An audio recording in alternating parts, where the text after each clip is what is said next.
Good morning, students. I am your class teacher. Myself is Mrs. Rita Rakshit. Now I am starting your class SST. We'll start from History Lesson 1. Our first lesson is how, when and where. Open your book and listen carefully. Okay? Now our first topic is how important are dates. Dates इतने important क्यों है? Once upon a time एक समय था जब historian dates के बहुत प्राधान्य देते थे. डेट्स लेके बहुत डिबेट्स बहस होता था. कौन सा बैटल कब हुआ था? एट दैट पीरियड उसी समय कौन रूलर था? History was a synonymous with dates. History तारीखों का एक पर्याय है. हिस्ट्री निश्चित रूप से उस समय के साथ उस समय होने वाले परिवर्तनों के बारे में है.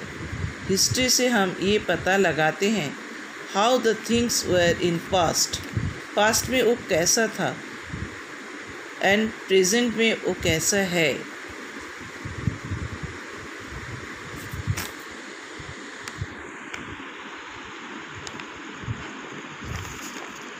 समय के साथ साथ सभी चीज़ चेंजेस होते हैं. History certainly about the changes that occurs over times. समय के साथ साथ सभी चीज़ चेंज होता है. Living in this world we do not always ask historical questions. Just for example, कभी हम रोड साइड में कोई भी टी स्टॉल में चाय पीते हैं तो हमारे मन में ये क्वेश्चंस कभी आ भी सकते हैं कि चाय का आविष्कार कहाँ हुआ. When people began to drink tea, जब रेलवे नहीं था तब पीपल कैसे लॉन्ग डिस्टेंस ट्रैवल करते थे. जब न्यूज़पेपर प्रिंट नहीं होता था. सच when newspaper began to be printed, such questions refers us back to nations of the time. कोई भी इन्वेंशन एक ही दिन में नहीं होता है.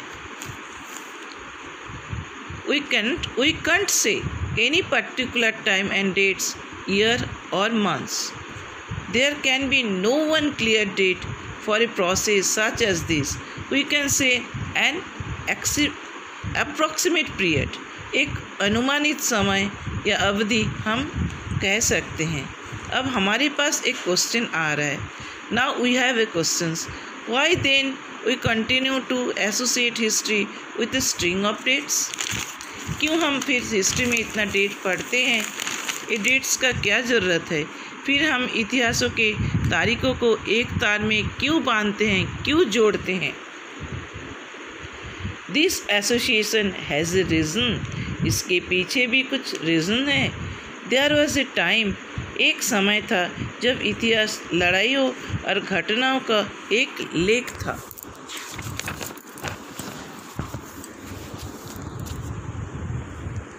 This association has a reason. That was the time when history was an account, battles and big events. जब बड़े घटनाओं का एक लेख हुआ करता था. Where about when history was an account, it was a ruler that battles and big events. It was about ruler and their policies. एक समय था जब इतिहास लड़ाइयों और बड़े घटनाओं का लेख था.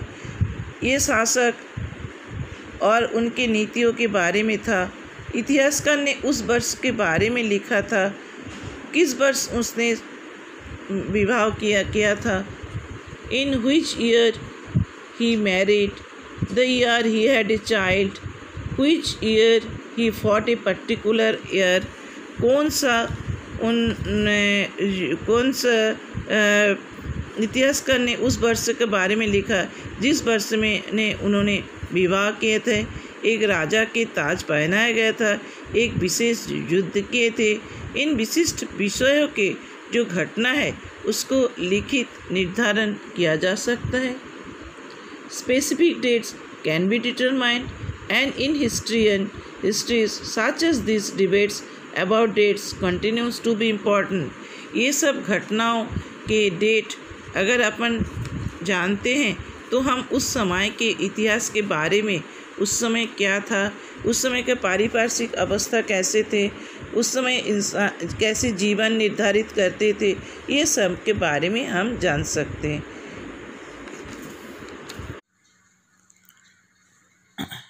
Our next topic is which dates and how do we periodize?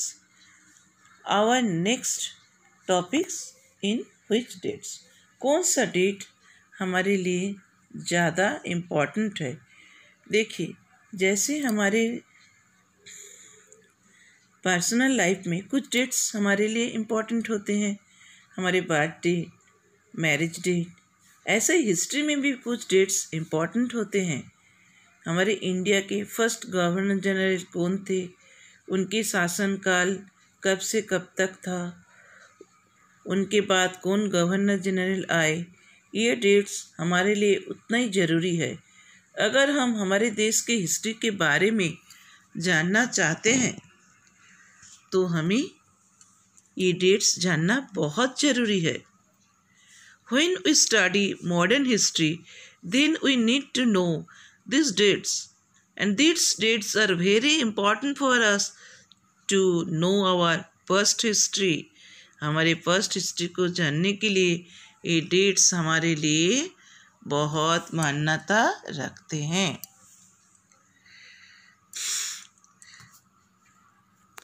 Now about our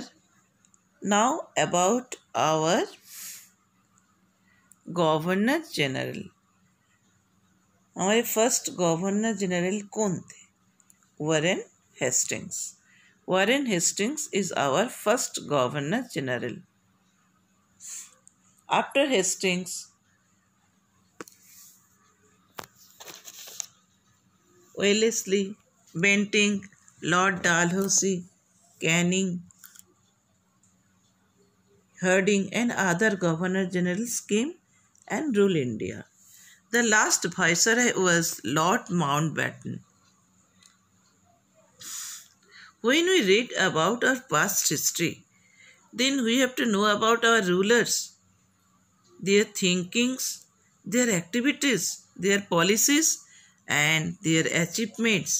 उनके कार्यकलाप क्या था, उनकी सोच कैसी थी, उनकी गतिविधियाँ कैसे था, एंड उनकी उपलब्धि एंड उनके पॉलिसीज, नीतियों, ये जानना बहुत ज़रूरी है। Next, how do we periodise. ये पेरियोडाइज हम कैसे करेंगे? In 1817 James Mill. How do we periodise? In 1817 James Mill कौन थे? एक Scottish economist and political philosopher.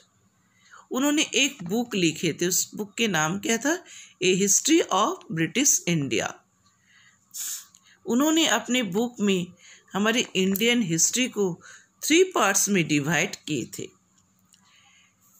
Okay, 3 part में डिवाइड किए थे। First part Hindu, Muslims and British. And now arise A questions. अब हमारे पास एक क्वेश्चन आ रहा है, क्यों हम इंडियन हिस्ट्री को 3 पार्ट में डिवाइड किए थे? क्यों? What is the reason behind it? इसके पीछे क्या कारण है?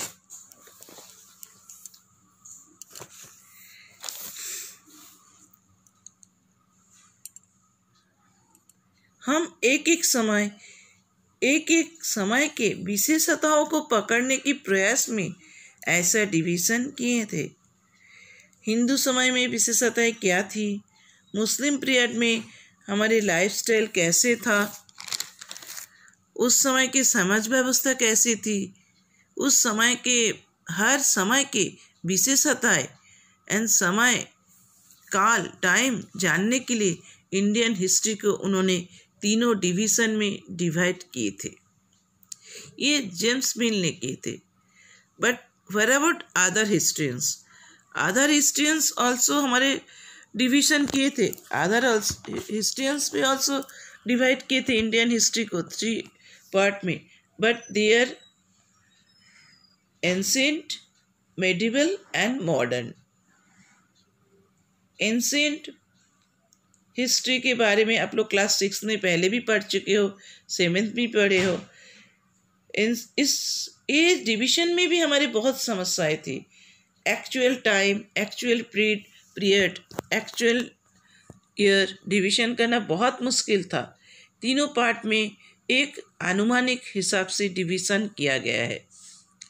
एंशिएंट हिस्ट्री में पढ़ के हम आदि मानव के बारे में जान सकते हैं। वो गुफा में रहते थे, फल कंदमूल ये सब भोजन करते थे। But after the invention of wheel and burning, धीरे धीरे हम प्रगति के ओर चल पड़े। इन्वेंशन ऑफ व्हील हमारे लाइफ में बहुत सारे चेंजेस लाए। But at medieval period and modern age के समय में science, reason, democracy, liberty and equality, democracy and equality जागरूक हुई। You will see under British rule, people did not have equality, freedom and liberty. British शासन में ना हमारे में समानता थी, ना स्वतंत्रता थी, ना हमारे कुछ स्वाधीनता थी। At that period, British period में कोई आर्थिक विकास नहीं था, ना प्रगति थी। मैंने हिस्ट्रियन इसी समय को कॉलोनियल पीरियड डिक्लेयर किए हैं। मैंने हिस्ट्रियन इस समय को कॉलोनियल मतलब औपनिवेशिक समय कहते हैं। अब अपन पढ़ेंगे व्हाट इज कॉलोनियल। कॉलोनियल क्या है?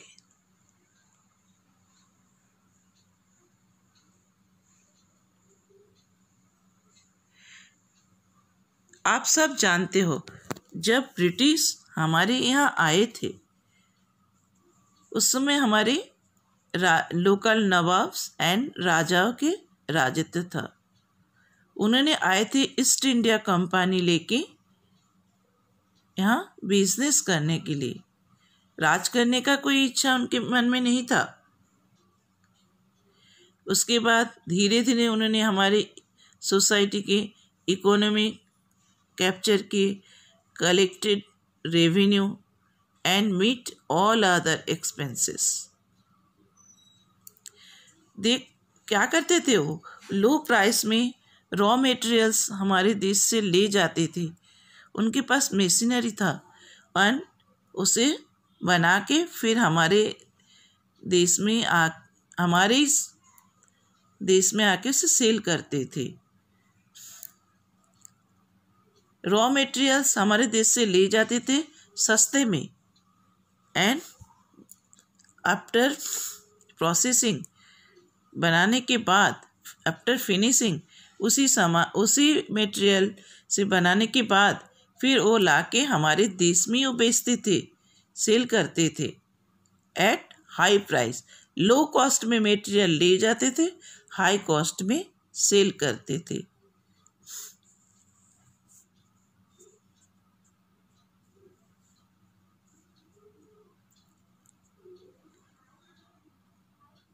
धीरे धीरे उन्होंने हमारे political, economic and social and cultural changes धीरे धीरे लाए एंड धीरे धीरे पूरे हमारे प्रोसेस को कोलोनाइजेशन कर दिए।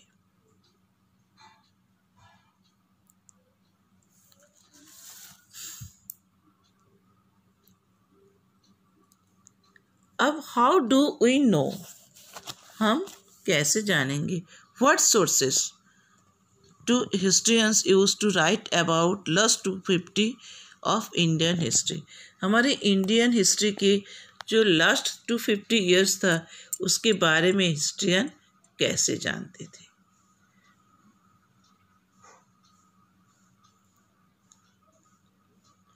अभी अपना next topics is administration produces records.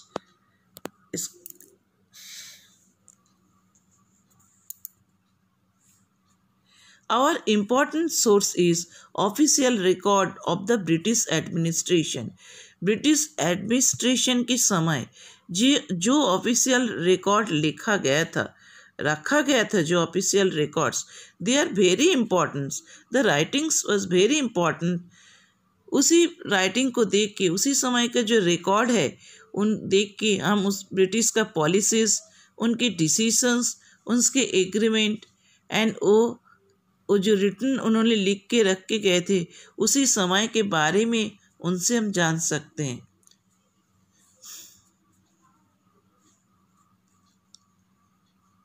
उनके कल्चर क्या थी, उनके रिपोर्ट्स, उस समय पूरे ऑफिशियल रिकॉर्ड उन्होंने रखते थे. डॉक्यूमेंट्स, लेटर्स, ये सब उन्होंने केयरफुली प्रिजर्व करके रखे थे. उसी रिकॉर्ड्स को रूम को चेक करके, उसी रिकॉर्ड्स को चेक करके हिस्ट्रियन हमें उसी समय के बारे में बताते हैं. उसी से हमको उसी at that period before 250 years Britishers के कार्यकाल के सभी विवरण हमको उनके रिकॉर्ड से हम जानते हैं. उन्होंने तहसीलदार ऑफिस बनाए, collectorate, commissioners office and secretariats and law courts. ये सब ब्रिटिशर्स आने के बाद all had their records room. उनके रिकॉर्ड्स में इस सभी के बारे में रिटन रिपोर्ट है, जो पढ़ने के बाद हमारे हिस्ट्रियंस उसी समय के पीरियड के बारे में हमें बताते हैं एंड हमें उनके पूरी जानकारी ब्रिटिश राज का उसी समय मिलता है. And museums were also established to preserve important records. Important records को प्रिजर्व करके रखने के लिए म्यूजियम इस्टेब्लिश किया गया था.